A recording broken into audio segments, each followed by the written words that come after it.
तो स्वागत है आप सभी का। तो हम लोगों ने डायरेक्टिंग चैप्टर तक सभी जो है चैप्टर कंप्लीट कर लिया बिजनेस स्टडीज का। पार्ट ए का जस्ट एक चैप्टर रह गया, वो है कंट्रोलिंग चैप्टर। तो उस चैप्टर को हम लोग अभी शुरुआत करते हैं। तो व्हाट इज कंट्रोलिंग? कंट्रोलिंग मतलब कि ऑर्गेनाइजेशन का प्रोग्रेस देखना। मतलब मैनेजर्स क्या करते हैं कि ऑर्गेनाइजेशन में कैसा प्रोग्रेस चल रहा है, मतलब कि ऑर्गेनाइजेशन में जो एम्प्लॉइज है वो लोग अच्छे काम कर रहे हैं कि नहीं, वो लोग को देखना, और उन लोगों में क्या गलतियां, मतलब वो लोग क्या गलती कर रहे हैं उनको सुधारना। Controlling means to check the performance of the organization and also to take actions against the deviations. मतलब इसका मतलब सिंपली मैंने अभी कहा कि पहले क्या करता है जो है कंट्रोलिंग प्रोसेस में कि ऑर्गेनाइजेशन का परफॉर्मेंस देखता है। अगर परफॉर्मेंस अप टू डेट है तो भैया कुछ नहीं कहेंगे, अगर परफॉर्मेंस अप टू डेट नहीं है तो जो कि किस चीज की वजह से परफॉर्मेंस अप टू डेट नहीं है तो उसको हम लोग ठीक करेंगे। तो हम लोग ने मीनिंग समझ लिया। अभी जल्दी से जल्दी हम लोग इनके फीचर्स या तो कैरेक्टरिस्टिक या तो नेचर, आपको मालूम ही है मैं हर वीडियोस में कहता हूं सबका मीनिंग सेम है। तो अभी हम लोग उसका फीचर्स, जो कि कंट्रोलिंग का फीचर क्या है, हम लोग अभी जान लेते हैं। तो पहला फीचर क्या है कंट्रोल का? पहला फीचर है मैनेजरियल फंक्शन। तो मैनेजरियल फंक्शन से हम लोग को क्या मालूम चलता है? मैनेजरियल फंक्शन मतलब ये हर एक मैनेजर का कर्तव्य है कि वो लोग सभी जो ऑर्गेनाइजेशन के परफॉर्मेंस है वो सब ठीक से देख रहे हैं कि नहीं, उन लोग का ये काम है। अगर कोई डेविएशन, मतलब अगर कोई अपना 100% नहीं दे रहा है तो उसको जाके बोलना, उसको सॉल्व करना। नेक्स्ट हो गया फॉरवर्ड लुकिंग। फॉरवर्ड लुकिंग मतलब देखिए जो पास्ट में था वो तो चला गया, अब तो आप उसको कुछ कर नहीं सकते ना, जो आने वाला है उस पर आप काम कीजिए। तो वही बात है, कंट्रोलिंग क्या करता है, जो पास्ट में है उसको कुछ नहीं कर सकता, लेकिन फ्यूचर में जो आने वाला है उसके लिए हम लोग बेटर परफॉर्मेंस कर सकते हैं। इसलिए डेविएशन, जो कि गलतियां है, उसको सुधार के हम लोग फ्यूचर बेहतर कर सकते हैं। तो नेक्स्ट पॉइंट हो गया control is related to planning. Control is related to planning का मतलब है प्लानिंग क्या है? सबसे पहला फंक्शन है, आपको 5 पांडव याद है ना, प्लानिंग वही वाला।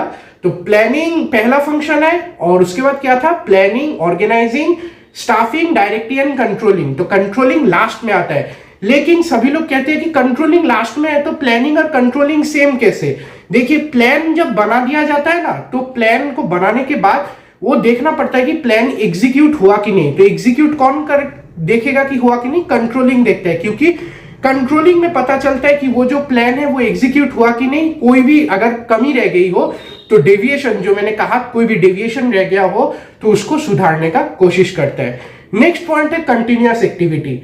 तो ये पॉइंट मैं हमेशा कहता हूं कि सब जो कि टॉपिक में ये उसका फीचर सबका सेम रहता है। कंट्रोलिंग कंटिन्यूअस फंक्शन है, क्योंकि जब तक ऑर्गेनाइजेशन चलती रहेगी तब तक कंट्रोलिंग का जो है जरूरत पड़ता रहेगा, क्योंकि सभी के लिए, मतलब जो एक ऑर्गेनाइजेशन में जो एम्प्लॉइज काम करते हैं उनको देखना पड़ेगा उनकी परफॉर्मेंस 100% दे रही है कि नहीं, वो चीज भी हम लोग को देखना पड़ेगा। लास्ट पॉइंट है हम लोग का essence of control is action.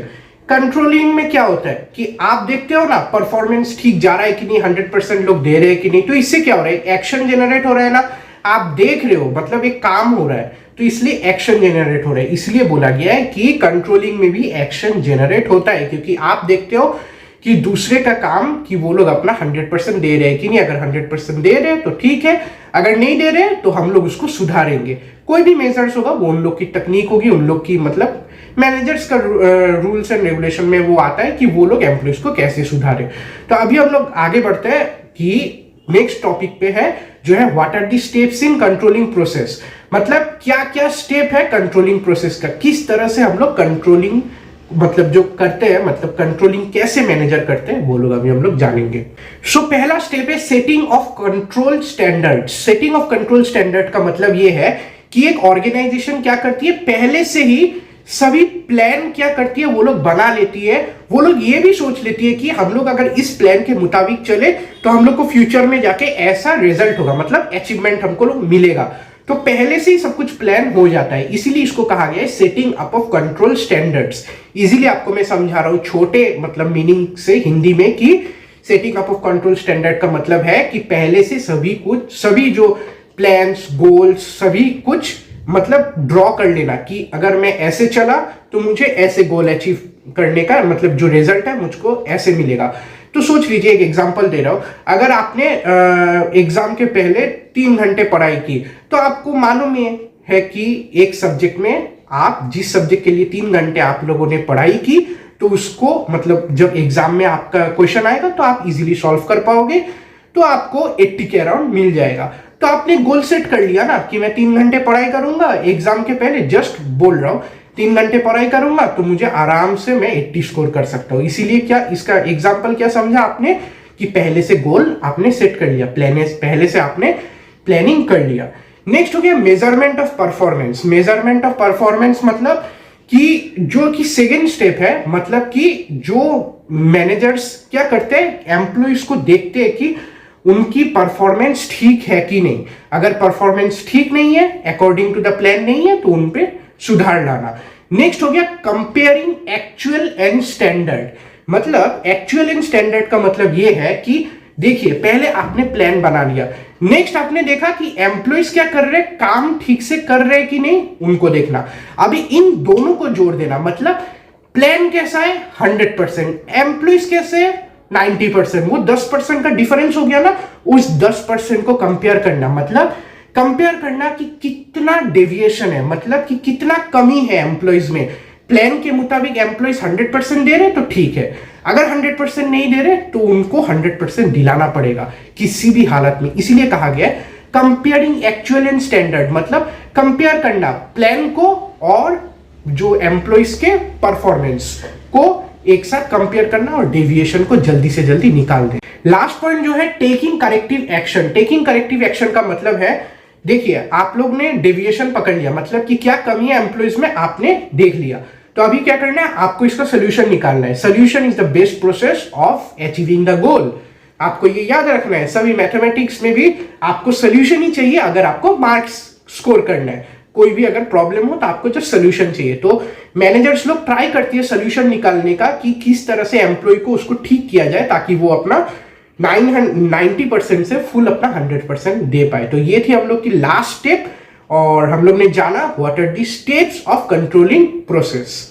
सो अभी हम लोग पढ़ेंगे what are the importance of control, मतलब कंट्रोल हम लोग के लिए क्यों जरूरी है। ऐसे ही थोड़ी ना हम लोग कुछ भी चीज लेंगे, तो अभी हम लोग जानेंगे कि इसके लिए हम लोग क्यों, मतलब कंट्रोल क्यों चाहिए एक ऑर्गेनाइजेशन में। तो पहला पॉइंट है हम लोग का बेसिस फॉर फ्यूचर एक्शन, मतलब कि ऑर्गेनाइजेशन को अगर फ्यूचर में कुछ भी अगर जानना हो, कुछ भी अगर फेस करना हो, तो उसके लिए क्या चाहिए, प्लान चाहिए।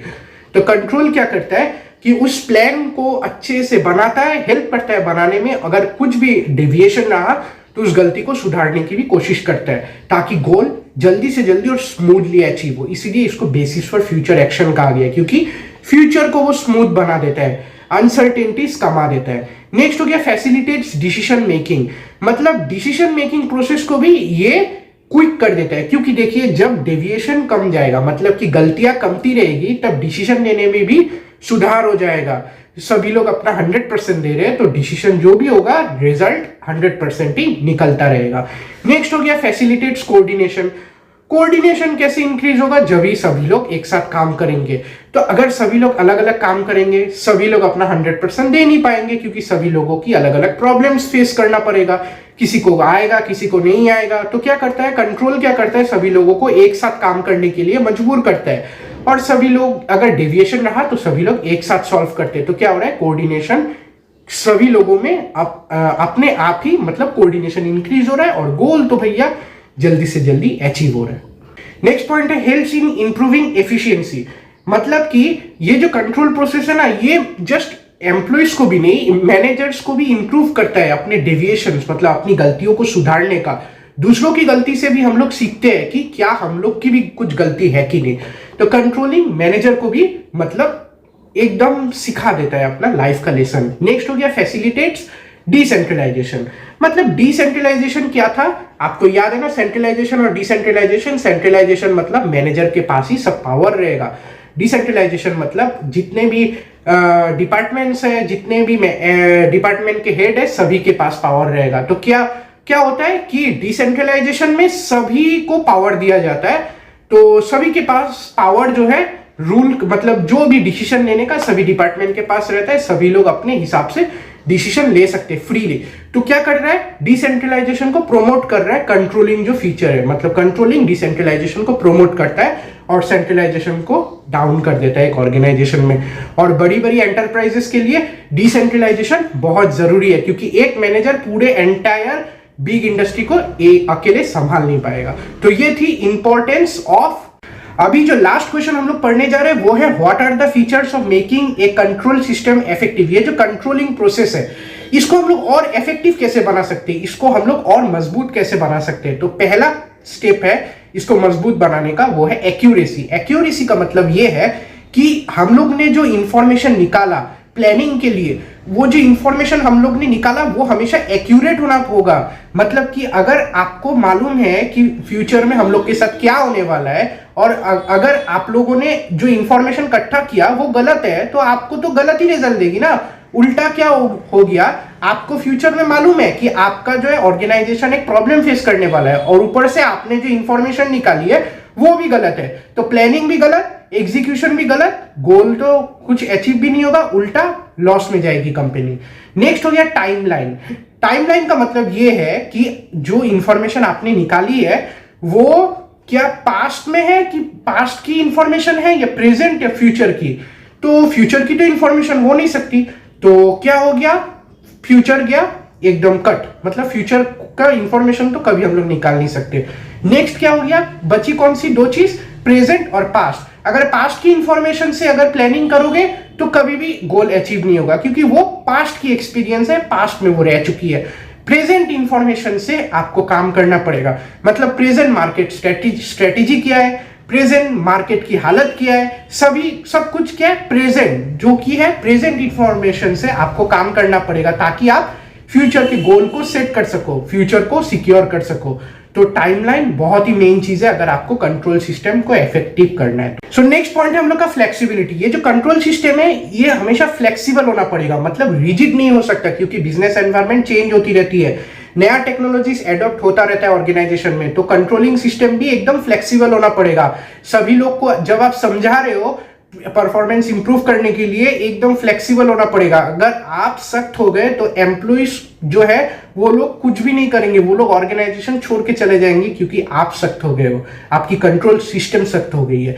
नेक्स्ट है स्ट्रेटेजिक प्लानिंग। स्ट्रेटेजिक प्लानिंग मतलब ये जो कंट्रोल हम लोग जो कर रहे हैं ना, तो इनमें नए नए इंप्रूवमेंट, नए नए टेक्निक्स लाने पड़ेंगे ताकि हम लोग इंप्रूव कर पाए सभी के परफॉर्मेंस को। अगर आप एक ही तरीके से सभी बार बार इंप्रूव करने की कोशिश कर रहे हैं तो एम्प्लॉइज क्या है, बोर हो जाएंगे, प्लस उनको कुछ समझ में नहीं आएगा। बिजनेस एनवायरनमेंट क्या है, चेंज होता रहता है, तो नए नए टेक्निक्स आपको खुद से इवॉल्व करने पड़ेंगे ताकि आप एम्प्लॉइज को समझा पाए। लास्ट पॉइंट जो है वो है हम लोग का एक्सेप्टेबिलिटी। एक्सेप्टेबिलिटी मतलब एम्प्लॉइज को एक्सेप्ट करना पड़ेगा उनकी गलतियां क्या है और उन पे जो ऑर्डर्स ठोके जा रहे हैं उनको भी एक्सेप्ट करना पड़ेगा। क्योंकि देखिए ऑर्डर्स पे अगर ऑर्डर्स ठोकते जाएंगे मैनेजर्स, वो लोग भी फ्रस्ट्रेट हो जाते हैं, वर्कर्स को भी फ्रस्ट्रेशन आ जाता है, तो वो लोग ऑर्गेनाइजेशन छोड़ सकते हैं। तो मेन मुद्दा क्या है, मेन मुद्दा ये है कि एक्सेप्टेबिलिटी। अगर जो एम्प्लॉइज एक्सेप्ट नहीं करेगी तो वो लोग कभी भी अपने आप में सुधार नहीं ला पाएगी, प्लस ऑर्गेनाइजेशन को लीव करके चली जाएगी। तो एक्सेप्टेबिलिटी है और एक मेन जो पॉइंट है जिससे कंट्रोल सिस्टम और इफेक्टिव होता है। सो लास्ट टॉपिक कंट्रोल की जो रह गई है वो है what are the limitations of controlling. So पहला पॉइंट है difficulty in setting quantitative standard. मतलब जो हम लोग डेविएशन, जो कि गलतियां हम लोग निकालते हैं जो कि एम्प्लॉइज की रहती है, वो क्वांटिटेटिव नहीं होती है, क्वालिटेटिव होती है। क्वांटिटेटिव मतलब उनकी गलतियां नंबर, मतलब जो कि काउंट की जा सके, हम लोग काउंट थोड़ी ना कर सकते उनकी गलतियां। तो इसी वजह से बहुत सी दिक्कतें जो है कंट्रोल में होती है, जो कि मैनेजर्स को बहुत फेस करना पड़ता है। नेक्स्ट पॉइंट है no control from external factors. मतलब एक्सटर्नल जो भी फैक्टर्स है, जो कि ऑर्गेनाइजेशन के बाहर जो भी चीज है, उन लोग को तो हम लोग कभी कंट्रोल नहीं कर सकते ना। जैसे कि पॉलिसी चेंज हो गया, गवर्नमेंट का रूल्स एंड रेगुलेशन चेंज हो गया, वो लोग हम लोग कभी भी कंट्रोल नहीं कर सकते, वो लोग हम लोग के कंट्रोल के बियॉन्ड है। तो इसलिए कंट्रोल जो ये जो हम लोग का प्रिंसिपल बोले एक फंक्शन है, उसको इस चीज से बहुत दिक्कत होती है, क्योंकि बाहर की चीजें हम लोग कंट्रोल नहीं कर सकते। नेक्स्ट पॉइंट है रेजिस्टेंस फ्रॉम एम्प्लॉयज। मतलब एम्प्लॉयज क्या करती है, कभी कभी कंट्रोलिंग सिस्टम का मिसयूज कर देती है। वो लोग अपने हिसाब से काम करने लगते हैं, उन लोग की डेविएशंस के चिंता के बिना वो लोग कंट्रोलिंग सिस्टम को भी कभी कभी मिसयूज कर देते हैं। तो अभी हम लोग बढ़ते हैं नेक्स्ट फोर्थ पॉइंट की ओर। फोर्थ एंड लास्ट पॉइंट हम लोग का लिमिटेशन जो है वो है कॉस्टली एफएआर। ये जो कंट्रोलिंग सिस्टम है बहुत कॉस्टली है, क्योंकि इसमें मैनेजर्स को बहुत सारी इंफॉर्मेशन इकट्ठा करना पड़ता है, प्लानिंग के लिए भी, प्लस डेविएशंस निकालने पड़ते हैं, उन पे सुधार लाना पड़ता है। ये सब में बहुत खर्चा और प्लस टाइम भी चला जाता है, तो इसलिए टाइम कंज्यूमिंग भी आप बोल सकते हैं इस प्रोसेस को। तो ये कॉस्टली भी है, टाइम कंज्यूमिंग प्रोसेस भी आप इसे कह सकते हैं। तो ये थी लिमिटेशंस ऑफ कंट्रोलिंग। तो यहीं पे हम लोग की चैप्टर एंड होती है, क्योंकि ये बहुत छोटी चैप्टर है। तो हम लोग की पार्ट ए जो बिजनेस स्टडीज है वो पूरा कंप्लीट हो गया। अभी हम लोग नेक्स्ट वीडियो पे पार्ट बी की पहली चैप्टर फाइनेंशियल मैनेजमेंट की ओर जाएंगे। तो मिलते हैं आपको नेक्स्ट वीडियो पे।